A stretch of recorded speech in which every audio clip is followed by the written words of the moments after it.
30. Good evening, I'm Steve Hensley. One person is dead following a crash involving a car and motorcycle in Scott County. Crews were called out to Cherry Blossom Way in the Georgetown area just before 7 a.m. this morning. They say the motorcyclist, who has been identified as Joshua Shepard of Georgetown, died from his injuries. A person was killed while walking on the side of the road this week in Clark County. According to the Clark County coroner, 38-year-old Charles Stamper was hit by a vehicle Tuesday night while walking along Rockwell Road. He was pronounced dead at the scene. We have not received word on any charges in this case. What was supposed to be a celebratory event has turned a little controversial in Harrison County. School leaders are acknowledging today that a groundbreaking event they hosted for the new Harrison County High School was at best uncomfortable for many and at worst traumatic for others. Parents were angry with the event as they say their children came home sunburnt and dehydrated. I was told that some teachers were taking ice chips out of their own water bottles and giving it to kids. But the fact that they had to do that, it's insane.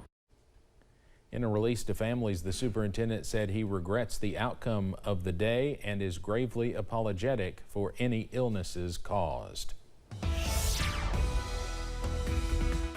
We had highs today in the upper 80s and low 90s. Right now we have a clean sweep, though, on live pinpoint Doppler radar. As we start the weekend, you can see some false returns being picked up.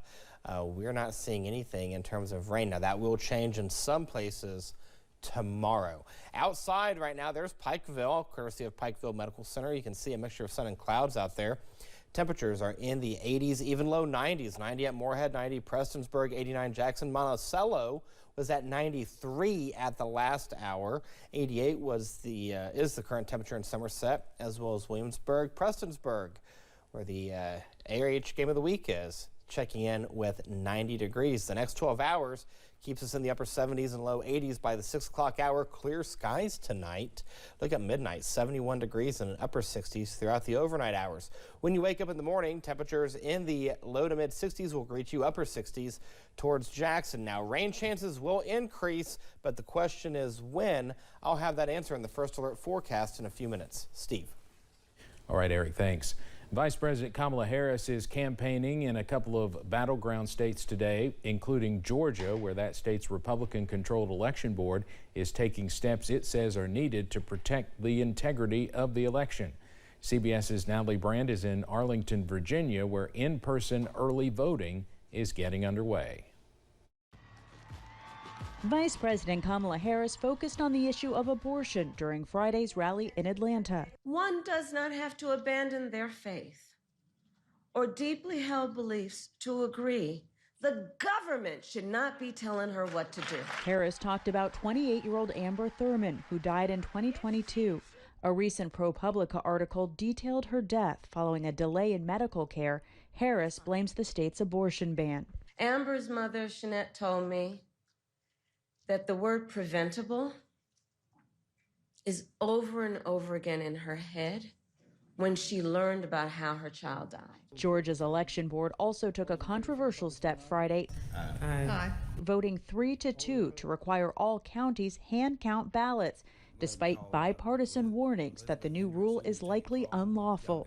Last month, Trump praised the work of the 3 election board members who voted for the rule at an Atlanta rally. 3 people are all pit bulls fighting for honesty, transparency, and victory. They're fighting. In Virginia, in-person voting kicked off Friday with hundreds of voters casting ballots early and visibly proud to be among the first in the nation to do so. I woke up early every day this week thinking, 3 more days, 2 more days, today's the day. I couldn't wait to cast my ballot. I knew exactly who I was voting for. When I woke up this morning, I said, let me get up here and get it. I got my eggs on the stove. I went ahead and got in the shower, and I hopped on the bus, and I came right on down here. Former President Donald Trump is in Florida today ahead of a scheduled rally in Battleground, North Carolina, Saturday. Natalie Brand, CBS News, Arlington, Virginia. Early voting is also underway in Minnesota and South Dakota today, with voters able to drop off their absentee ballots in person. Republicans are ramping up their efforts to purge state voter rolls ahead of the November election. The liberal-leaning Democracy docket said as of Tuesday, at least 3 dozen cases related to voter rolls and their maintenance are pending in 19 states. The Republican National Convention has brought some of these lawsuits against election officials in battleground states, including Georgia, Nevada, Michigan, and Wisconsin. The head of the Secret Service says the agency needs a complete overhaul of how it protects presidents after the July 13th assassination attempt on former President Donald Trump at a Pennsylvania rally. Acting Director Ronald Rowe detailed the findings of an internal review today, acknowledging complacency among some agents and communication gaps with law enforcement personnel at the site. What occurred on Sunday demonstrates that the threat environment in which the Secret Service operates is tremendous and under constant threat.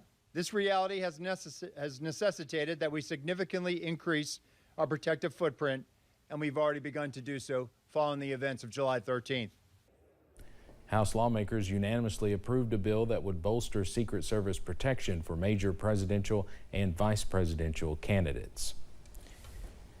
The FBI is investigating after suspicious packages were sent to election officials in more than 20 states this week, including here in Kentucky.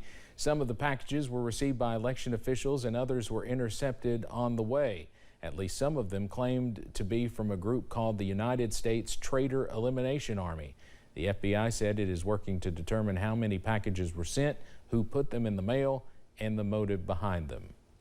The U.S. Supreme Court has declined a request from the Green Party to get presidential candidate Jill Stein on the ballot in Nevada. The Green Party argued its candidates were ripped from the ballot in Nevada because campaign workers used an incorrect form to collect signatures needed to ensure Stein's place on the ballot. In filings this week, Nevada election officials said it was too late to interrupt ballot printing for the November election. Ukraine could be getting another weapons package from the U.S. soon, but according to officials, the shipment likely will not happen right away because of inventory shortages. There's nearly $6 billion left in the Presidential Drawdown Authority for Ukraine, but those funds will expire at the end of the month. Several U.S. officials say there are not enough weapons in American stockpiles right now, so the shipments to Ukraine could take several months. President Biden is convening the leaders of Australia, Japan, and India, I think, for a Quad summit in his hometown of Wilmington, Delaware this weekend. WYMT Washington correspondent John Decker has a preview of the event. Ensuring security in the Indo-Pacific region is the primary focus of the so-called Quad Summit, which takes place this weekend in the president's home state of Delaware. President Biden and the leaders of Australia, Japan, and India will gather in Wilmington Saturday for what will likely be Biden's final time representing the U.S. at the Quad Summit. The Quad leaders will once again focus their attention on China, which represents a strategic threat to the Indo-Pacific region. Well, I think it'll certainly be high on the agenda, John. I mean, there's not an opportunity when you get together with these particular leaders, the Indo-Pacific Quad, where in fact, it would be irresponsible if they didn't talk about the challenges that still exist in the region caused by aggressive PRC military action, for instance, unfair trade practices, tensions over the Taiwan Strait. I have no doubt that all those issues will come up.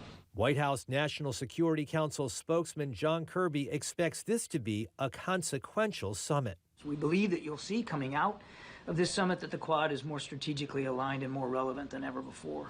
Countering China's rising influence in the Indo-Pacific region has been a top priority of the Biden administration, and it's one of the rare instances in which there is little daylight that exists between the approaches to China taken by Democratic and Republican lawmakers.